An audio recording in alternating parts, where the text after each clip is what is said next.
अस्सलाम वालेकुम। आज हम बनाएंगे आलू हरा जैम।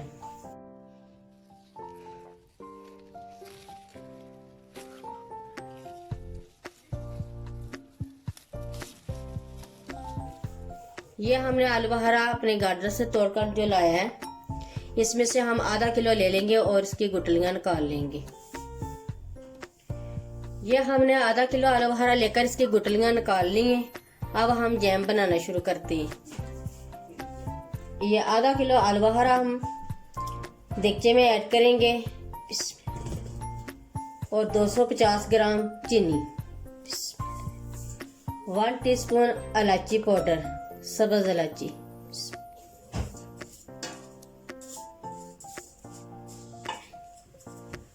आलू बुखारे को हल्की आंच पर पकाएंगे ताकि ये अच्छे तरीके से गल जाए।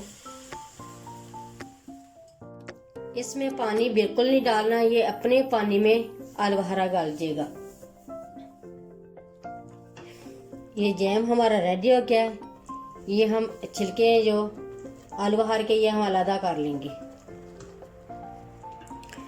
ये हमने छिलके अलग कर लिए और जैम हमारा रेडी हो गया है। अब हम डिश आउट करते हैं। ये हमारा जैम रेडी हो गया है। इसको ठंडा होने के बाद किसी जार में आप महफूज कर सकते हैं। बहुत ही मजे का बने, एक बार जरूर ट्राई करें। अगर मेरी वीडियो अच्छी लगे तो सब्सक्राइब, लाइक, शेयर करें। मुझे अपनी दुआओं में याद रखें। अल्लाह हाफिज।